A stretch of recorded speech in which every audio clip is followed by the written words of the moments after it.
Türkmenistanyň döwlet dukanlarynda ençeme aýlap dowam eden çilim gytçylygyndan soň geçen hepde gaýtadan satyga çykarylan temmäki önümleriniň satygy ýene çäklendirildi. Bu ýurdun dürli künjeklerinde adamlaryň öz nägileliklerini bildirmegine sebäp boldy.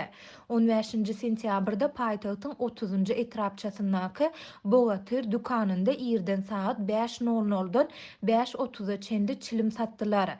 Şu gün erkekler ýer saat 4:00-da nowata durdular. Bu ýere köp adam ýygnandy, emma saat 5:00-da çilim satyp başlamadylar. Saat 5:30-da adamlar alady edip sorap başlady. Şondan soň polisiýa adamlaryň üstüne gygyrdy diýip Azatlyk radiosynyň gizlilik şertine söketdeş bolan habarçysy 16 oktýabrda gurrun berdi. Habarçy polisiýanyň gygyrşyna adamlaryň nerfleriniň çydamadygyny aýdyp, olaryň arasyndan biriniň polisiýanyň üstüne aýakgabyny oklap, öz nägileligini beýan edendigini hem belledi. Adamyň zyňan aýakgaby polisiýanyň ýüzüne baryp degdi. Şondan soň polisiýa işgäri goşmaça kömek çağırdy. 3 polisiýa ulagy geldi. Ýöne adamlar olar gelmedinden ozal gitdiler. Polisiýanyň üstüne aýakgabyny zyňan adamyň ykbaly belli däl diýip, habarçy geçen hepde çilimiň satyga çykarylmagynyň ýa-da dören uly nowatlar sebäpli anny güni we hepdäniň ahirinde temmäki önümleriniň satylmandygyny hem aýtdy. Ýatlasak 14 oktýabrda ýurdun dürli künjeklerindäki döwlet dukanlarynda temmäki önümleri gaýtadan satyga çykaryldy. Şonu dukanlaryň öňünde uly nowatlar dörep, adamlaryň arasynda dawa jenjeller hem ýüze çykdy. Azatlygyň Mar şäherine habarçysy hem adamlaryň çilim satyn almak üçin giýje saat 11:00-dan başlap döwlet dukanlarynyň arka ýüzünde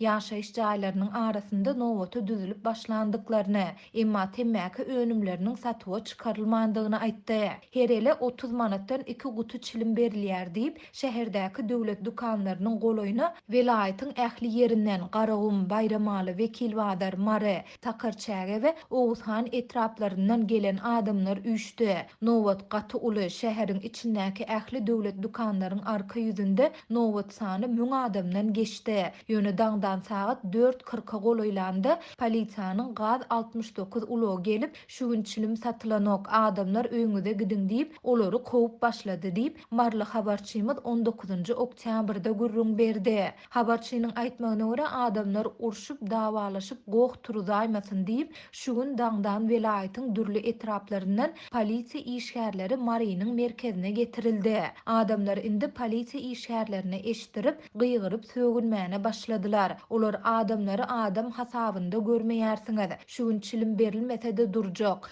Biz giýje saat 11:00-dan bäri dikaýagy üstünde nowata durus. Biz şähere gelýänçäk näçe pulumuz çykdy diýdiler. Şondan soň adamlaryň dargany dargap, dargamadygy şu gün döwlet dukany näme berýän bolsa, biz şonu alyp öýe gitjek diýip nowatda durdular. Gaz 69 polisiýa ulagy nowatda duran adamlaryň öňüne sürüp, kakjak bolýan ýaly edip gorkuzyp nowaty dargatmana çalışdy. Adamlar dargamady, polisiýa ulagy ýyda çekdi diýip habarçy belledi. Habarçy nowata duran adamlaryň arasyndaky nägilelikleriň artmagy netijesinde raýat we polisiýa geýmindäki işgärleriň bu ýere goşmaça kömek çağırandygyny aýtdy. Ýöne olary şäheriň Türkmenistan köçesindäki döwlet dukanynda we Muhadyfyň 10-njy dukanynda 1000den gowrak adamyň üýşendigini hemde bu ýerde uruş dawanyň bolýandygyny aýdyp, gaýtam özlerini beýleki dukanlara kömege çağırdylar. Polisiýa işgärleri näme etjeklerini bilmediler. Adamlaryň käbiri biz şu gün boş öýe gitjek däl diýip öňlerinde duran polisiýa geýimli ýaş oglany itekläp goýberdiler. Polisiýa işgäriniň papagy bir gapdala gaçdy we özi ýyda ýykyldy. Olturup ýydyna gitdi. Sebäbi duran adamlar gaty gaharlydy. Soňra saat 6:00-da dukanlar açyldy. Ýağ, şeker däldi. Her ele 2 sany çörek 1 manatdan satdylar. Adamlar sögünüp gaty nägile bolup saat 6-dan soň öýlerine gitdiler diýip habarçy aýtdy. Azatlyk radiosy bu aýdylanlar barada Aşgabat we Mary şäher häkimliklerinden, polisiýa müdürliklerinden şeýle-de Türkmenistanyň Söwda we Daşary ykdysady aragatnaşyklar ministrliginden goşmaça maglumat alyp bilmedi. Türkmenistanda 2016-njy ýylyň martynda temäki önümlerini Türkmenistanyň çägine getirmegiň we sowdasyny amala aşyrmagyň tertibi hakynda karar kabul edildi.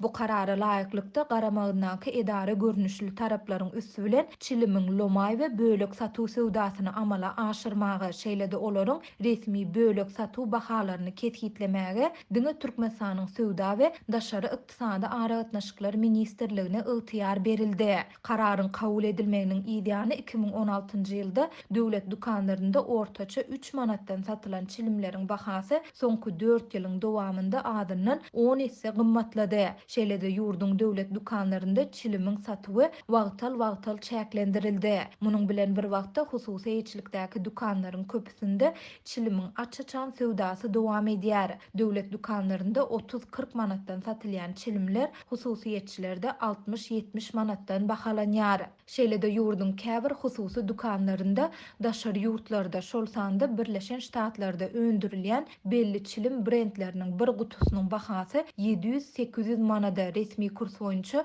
$230 çenli ýetýär. Türkmenistanda temäki önümleri bilen bagly çäklendirmeler çilim çekýän adamlary temäki dolap ýa-da dürli otlary guradyp çekmäge mejbur edýär. Adatlyň habarçylary bu barada bir näçe ýyl bäri habar berip gelýärler. Saglyk hünärmenleri munyň çilimden has ýanlydygyny aýdýarlar.